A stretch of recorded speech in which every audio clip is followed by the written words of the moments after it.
বেশ অনেক বছর আমরা নির্যাতন, জুলুম, নিপীড়ন, অত্যাচারের শিকার হয়েছি, কিন্তু সামনে এমন একটা সময় আসতেছে যেখান থেকে আমরা মুক্তি পাওয়ার একটা আশা আছে না নাই?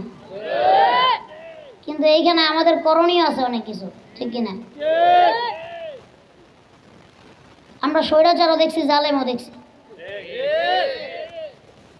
যারা আমাদেরকে বন্দি করেছে, যারা আমাদেরকে আমাদের বাক স্বাধীনতা কেড়ে নিয়েছিল, যারা আমাদেরকে বোবা বানিয়ে ঘরে বসে রেখেছিল, যারা কোরআনের তাফসীর মাহফিলগুলো বন্ধ করে দিয়েছিল, যারা মানুষকে আয়নাঘর নামক জাহান্নামে নিয়ে বন্দি করে রাখছে, এই সমস্ত কাফেরদের, এই সমস্ত জালেমদের পতন হয়েছে আলহামদুলিল্লাহ। সামনে যেন এমন জালেমগিরি কেউ করতে না পারে, সেই দিকেও আপনাদের খেয়াল রাখা উচিত। এই জন্য সামনে যখন আসন্ন নির্বাচন আসবে, আমরা কোনো দলের পক্ষে না, যেইখানে দেখবেন দাড়িওয়ালা টুপিওয়ালা আছে, আল্লাহ রাসূলের কথা বলতেছে, এবার সে দেখতে সুন্দর হোক, চাই কালো হোক, চাই ছোট হোক, চাই বড় হোক, চাই মোটা হোক, চাই চিকন হোক, সেটা বিষয় না। যেখানেই দেখবেন যে আল্লাহ রাসূলের কথা বলতেছে, সেইখানেই আমাদের ভোট দিতে হবে, ঠিক কিনা? এই যে নিজেদের ভিতরে কোনো কথা নাই, সাইলেন্ট। এ সমাজে কোরআনের আইন প্রতিষ্ঠা করা এখন আমাদের সময়ের দাবি। এখন যদি আমরা কোরআনের আইন প্রতিষ্ঠা করতে না পারি, সামনের জীবনেও আমরা কোনোদিন পারবো না। মহান আল্লাহ পাক রব্বুল আলামিন বলেন, যদি কোনো বান্দা তার নিজের জীবনকে কোরআন দিয়ে পরিচালনা করে, কোরআনের আইন দিয়ে পরিচালনা করে, ওই বান্দার জীবনে কোনো টেনশন থাকবে না। এই জন্য আল্লাহ পাক রব্বুল আলামিন বলেন, ফামান তাবিআ হুদায়া ফালা খাউফুন আলাইহিম ওয়ালা হুম ইয়াহজানুন। আল্লাহ পাক রব্বুল আলামিন বলেন, যদি কোনো বান্দা তার নিজের জীবনে কোরআনের আইন দিয়ে নিজের জীবনকে পরিচালনা করে, তার জীবনে কোনো টেনশন নাই। যদি কোনো সমাজের মানুষ তার সমাজকে কোরআন দিয়ে পরিচালনা করে, তাদের ওই সমাজের মানুষের মনে কোনো চিন্তা নাই। যদি কোনো দেশের মানুষ তার নিজের দেশকে কোরআনের আইন দিয়ে পরিচালনা করে, ওই দেশের মানুষের মনে কোনো চিন্তা থাকবে না। খুনের ভয় থাকবে না, গুমের ভয় থাকবে না, রাহাজানের ভয় থাকবে না, ছিনতাইয়ের ভয় থাকবে না, লুটপাটের ভয় থাকবে না, আয়না করার ভয় থাকবে না, গুমের ভয় থাকবে না, মা বোনদের মনে কিডন্যাপের ভয় থাকবে না, ইফটিজিংয়ের ভয় থাকবে না, ধর্ষণের ভয় থাকবে না। ওই সমাজে একটা মাত্র ভয় থাকবে, চিৎকার মেরে বলেন সেই ভয় কার? আল্লাহ ছাড়া মুমিন কাউকে ভয় পায় না, ঠিক কিনা?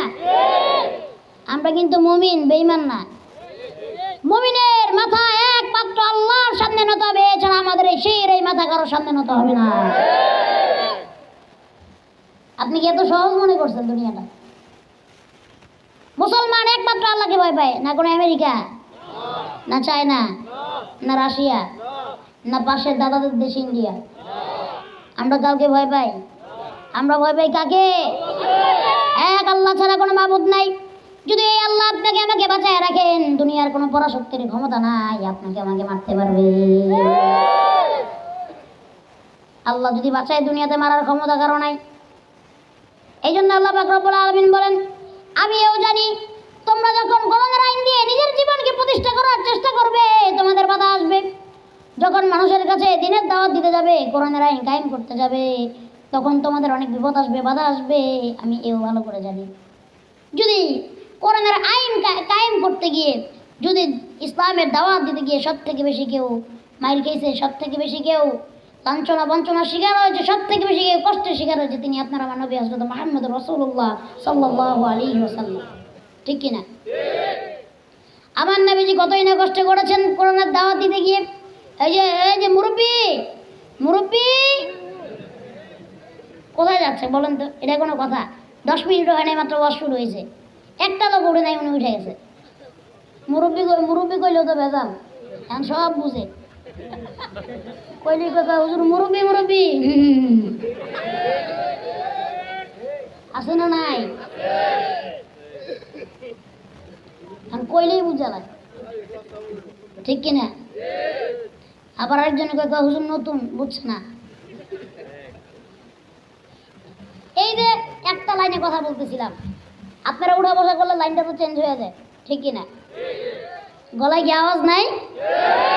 সামনে দিয়ে ঠিক ঠিক কয়, পিছের একটা মানুষও কথা বলে না। কিছু কারণ আছে তো, তারা এখন কথা বলবে না। তারা কথা বলছে কয়দিন আগে, আমার যুবক ভাই কত মুখ দিয়ে এখন আওয়াজ বেরোবো না। আমার যুবক ভাইরা কয়দিন আগে স্লোগান দিত না, তার পিছিয়ে ঘুরে ঘুরে আছে না নাই? চিৎকার মেরে মেরে স্লোগান দিয়েছে, গলা বাড়াইয়া দিছে, স্লোগান দিতে দিতে লাভ দিয়ে স্লোগান দিছে। দিছে না দেয় নাই? আমার ভাই, তোমার ভাই, এমক ভাই, শ্যামক ভাই, আমার ভাইয়ের চরিত্র ফুলের মতো পবিত্র, নামাজ পড়ে না হয় একক তো, গাঞ্জা খায় পাচক তো, আছে না নাই? সহসভাপতি হবে, সহসভাপতি। এখন ভাই যে কোন দিক দিয়ে বলাইছে এর কোনো ঠিক ঠিকানা নাই। ভাই যে কোন দেশে আছে, কোন দেশে বলাইছে, আসলে তো সে বুঝে নাই, সে তো নতুন, বুঝতে পারে নাই। বুঝতে পারে নাই কারণ কি মনে করছে আমার ভাই আমার সহসভাপতি বানাইবো, আমি ঠান্ডা উড়াবো, ওই জায়গা থেকে মাস্তানি করবো। কিন্তু ওই ভাই নিজের সন্তানকে রাজনীতিতে আনে না, নিজে রাজনীতি করে। ওই ভাইয়ের সন্তান পড়াশোনা করে আমেরিকার কানাডায়। আর আপনার মতো আমার মতো মানুষকে বোকা বানাইয়া, এই সহজ সরল যুবকগুলোর বোকা বানাইয়া রাস্তা রাস্তা স্লোগান দেওয়া হয়েছে, জায়গায় জায়গায় চাঁদাবাজি করিয়েছে, মানুষের জান মাল ইজ্জত লুটপাট করিয়েছে। আজকে তারা কোথায় আসেনি? আপনাকে এই এলাকায় তো বিশেষ করে অনেক আল্লাহর ওলি আসিল, আছে কি? ছিল কি ছিল না? কিছু এক আল্লাহর ওলি পুলিশেও আসিল। শেষে আল্লাহ এমন বেইজ্জত করছে, দল ক্ষমতা যাওয়ার আগে সে বলাইছে আগে, ঠিক কিনা? আরো অনেক আল্লাহর ওলি আসিল এই এলাকা থেকে। আল্লাহ সবাইকে, এদের কপালে হেদায়েত নাই। বহুত দোয়া করছি আমরা, আলেম ওলামা বহুত দোয়া করছি 16-17 বছর। কইছে আল্লাহ হেদায়েত দেও দেও দেও, হেদায়েত আসিলই না এদের কপালে, আল্লাহ দিবে কোথা থেকে? এবার ধ্বংস হয়ে গেছে ফেরাউনের মতো, ঠিক কিনা? কথাগুলি ওইদিকে যদিও বলতে চাচ্ছিলাম না, কিন্তু আপনারা আমার ওদের বলান, উঠা বসা করবেন না। আমার এটা খুব খারাপ লাগে, কারণ এই যে আমরা যেখানে বসছি, আল্লাহ পাক রব্বুল আলামিনের ভাষায় এটা জান্নাতের বাগান, ঠিক কিনা? আল্লাহ পাক রব্বুল আলামিনের ভাষায় এটা দুনিয়ার সব থেকে দামি মজলিস। যেখানে কোরআনের কথা বলা হয়, যেখানে হাদিসের কথা বলা হয়, আল্লাহ আল্লাহ রাসূলের গুণগান গাওয়া হয়, এর থেকে দামি মজলিস দুনিয়ার আর কোথাও হতে পারে না। আল্লাহ পাক রব্বুল আলামিন বলেন, বান্দা যখন তুমি আমাকে মনে মনে স্মরণ করো, আমি আল্লাহ তোমাকে মনে মনে স্মরণ করি। যখন তুমি মজলিস মিলাইয়া, মজমা মিলাইয়া আমি আল্লাহকে স্মরণ করো, তার থেকেও দামি মজলিসে, তার থেকেও দামি মজমায়, ফেরেশতাদের মজমায় আমি আল্লাহ পাক রব্বুল আলামিন তোমাদের স্মরণ করি। এই জন্য আমার রাসূল সাল্লাল্লাহু আলাইহি ওয়াসাল্লাম দাওয়াত দিতে গিয়ে, কোরআনের আইন কায়েম করতে গিয়ে, ইসলামী হুকুমত কায়েম করতে গিয়ে, মানুষের কাছে আল্লাহর কথা পৌঁছাইতে গিয়ে কতই না অত্যাচার সহ্য করেছে।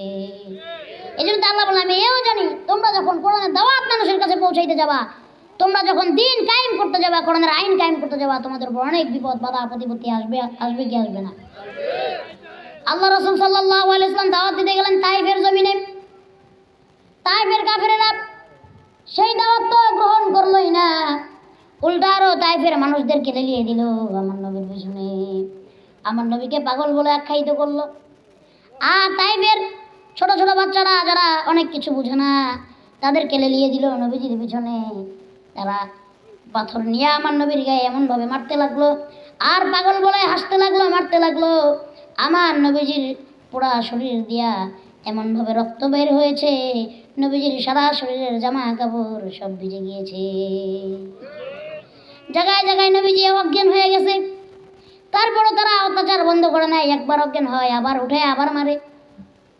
আমার নবীজি তাইফের শেষ যে জায়গাটায় নবীজির জ্ঞান ফিরেছে, যারা হজে গিয়েছেন তারা দেখেছেন, ওইখানে এখন একটা মসজিদ আছে, মসজিদের নাম হলো মসজিদে মুহাম্মদ। সেখানে আমার নবীজি বললেন, ঠিক আছে আমি আর তোমাদের দাওয়াত দিব না, আমাকে 2 রাকাত নামাজ পড়ার সুযোগ দাও, আমি চলে যাব। কিন্তু তোমাদের কাছে একটা আবদার জানাই, তোমরা দয়া করে এইখানকার কথাগুলি আমার বাবার দেশ মক্কায় পৌঁছে দিও না। ওইখানে এমনি আমার উপর অনেক অত্যাচার চলে, নির্যাতন চলে। যদি তোমরা কথাগুলি সেখানে পৌঁছে দাও, আমার উপরে আরো নির্যাতন বেড়ে যাবে, জুলুম বেড়ে যাবে। তাইফের কাফেররা এই কথাগুলি শুনলেন না, তারা এই কথাগুলি এই মক্কা পর্যন্ত পৌঁছে দিলেন। আমার নবীজি শুধু শুধু নিজের জন্মভূমি ছেড়ে, জন্মভূমি ত্যাগ করে জন্মভূমি ত্যাগ করা বড় কঠিন, বড় কঠিন। শুধু শুধু জন্মভূমি ত্যাগ করেন নাই। আমার নবী যখন 2 রাকাত নামাজ আদায় করতেছেন, এর ভিতরে আল্লাহ পাক রব্বুল আলামিন জিবরাইল আমিনকে দিয়ে ওহী পাঠিয়ে দিলেন, ওহী নাযিল করলেন। জিবরাইল আমিন নবীজির কানে কানে এসে বলেন, নবীজি আপনার কষ্ট, আপনার দুঃখ, আপনার বেদনা আল্লাহ পাক রব্বুল আলামিন সহ্য করতে পারে না। আপনি শুধু একটাবার মুখ দিয়ে হুকুম করেন, আমি আল্লাহর হুকুমে তায়েফের পুরো জমিনটাকে আমি উল্টে দিব, তায়েফের পাহাড়গুলোকে উল্টে দিব, একটা কাফেরও বাঁচতে পারবে না। আল্লাহর নবী বললেন, যদি তুমি তায়েফের জমিনটাকে উল্টে দাও, তায়েফের পাহাড়গুলোকে উল্টে দাও, সবাই যদি মরে যায়, তাহলে আমি কার কাছে দাওয়াত দিব? এতটুকু মায়া মহব্বত আমার নবীজির মনে ছিল। তারা কাফের, নবীর উপর অত্যাচার করেছে। আপনি আমি হইলে কি কইতাম?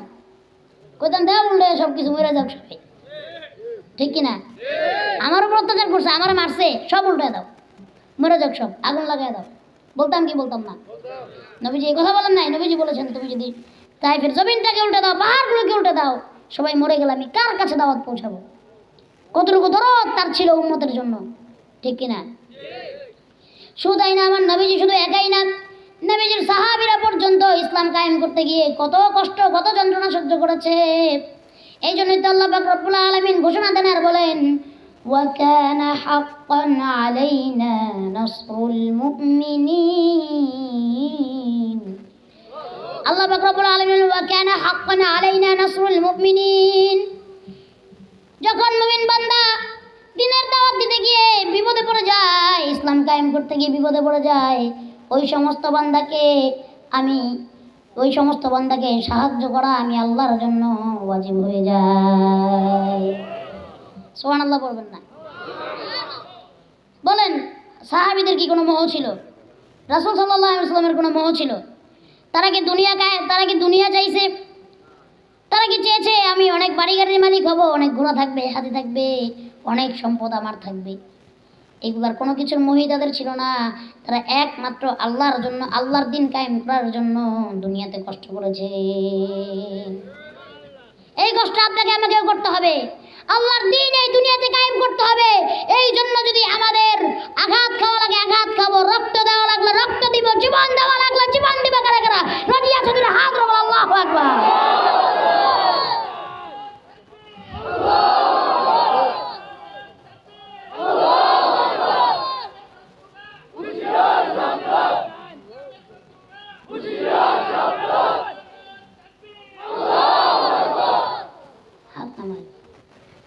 এই জীবনটা, আল্লাহ যে জীবনটা আপনারা আমরা দিছে, এই জীবনটা যদি এমনি এমনি রাস্তাঘাটে অ্যাক্সিডেন্ট হয়ে মরে যাই, এমনি ডায়াবেটিস হইয়া, তারপরে ক্যান্সার হয়ে মরে যাই, তারপরে জ্বর হইয়া অসুস্থ হয়ে মরে যায়, এই জীবনে বাঁচার কোনো লাভ নাই।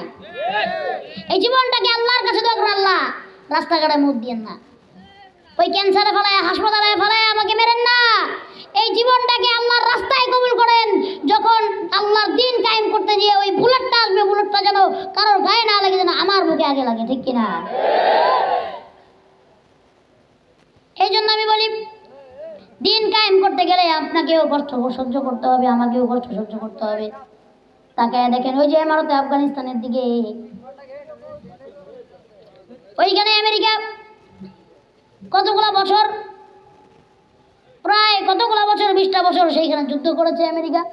দুনিয়ার পরাশক্তি যাদের কাছে বলা হয়, যাদের কাছে গোলা বারুদ, মিসাইল, হাইপারসনিক মিসাইল, পারমাণবিক বোমা, বড় বড় জেট, বড় বড় যুদ্ধ জাহাজগুলি, বড় বড় পাণ্ডুবিগুলি, সাবমেরিনগুলি, কোনো কিছু তাদের কাছে কমতি নাই। পৃথিবীর কোনো শক্তি তাদের সাথে লড়াই করে পারে না। কিন্তু ওই যে আমাদের আফগানিস্তানে কাদের কাছে তারা হেরে আসছে জানেন? যাদেরকে বলা হয়, যারা তলেবে এলেম, তারা শিখতেছে, ঠিকই না? তালেবানকে কি বলা হয়? ছাত্র বলা হয়, ছাত্র ভাই বলা হয়। এই তালেবানদের সাথে যাদের কোনো কিচ্ছু নাই, না কোনো হাতিয়ার আছে, না কোনো পারমাণবিক বোমা আছে, না ট্যাঙ্ক আছে, না মিসাইল আছে, কিছু নাই, আসেনি? কি সুন্দর কালার পাগড়ি পরা, রুমাইল একটা কান্দে ঝুলানো, কোনো ফ্যাশন নাই, কোনো চাকচিক্য নাই, তাদের কাছে কিছু নাই। একটা জিনিস তাদের কাছে সব থেকে বড় জিনিস আছে, সেটা হলো আল্লাহর মদদ। 20টা বছর তাদের উপরে নির্যাতন জুলুম করার পরেও তাদের সাথে পেরে উঠে নাই। শেষমেশ 4টে ব্যাটি গোল করে পলায় গেছে আফগানিস্তান থেকে, ঠিক কিনা? আফগানিস্তানের মতো এমন একটা দেশ যাদের কিচ্ছু নাই, না কোনো সামুদ্রিক কোনো তাদের কোনো সমুদ্রিকও তাদের কোনো সমুদ্রের সাথে তাদের কোনো কানেকশন নাই, এটাকে বলা হয় ল্যান্ডলক কান্ট্রি। চারোদিকেই পাহাড়, চারোদিকেই অন্য অন্য দেশ দিয়ে এটা ঘিরা। তারপরে কি হয়েছে বলেন তো? আল্লাহ তাআলা বিজয় দান করে দিয়েছেন। আজকে ইমারতে আফগানিস্তান এত সুন্দর হয়েছে, মোল্লাদের শাসনে, আলেমদের শাসনে এত সুন্দর হয়েছে যেটা বলার বাইরে। আমরা যাই বাংলাদেশ আফগানিস্তানের মতো, ঠিক কিনা? বাংলাদেশেও ইসলামী আইন কায়েম হোক, কোরআনের আইন কায়েম হোক। কে কে চান দুইটা হাত রাখুন। আল্লাহু আকবার। আয় আল্লাহ, আমাদের দ্বারা তুমি তৌফিক দিয়ে দাও, আমরা যেন বাংলাদেশে ইসলামী আইন কায়েম করতে পারি। সকলে কোন আমিন।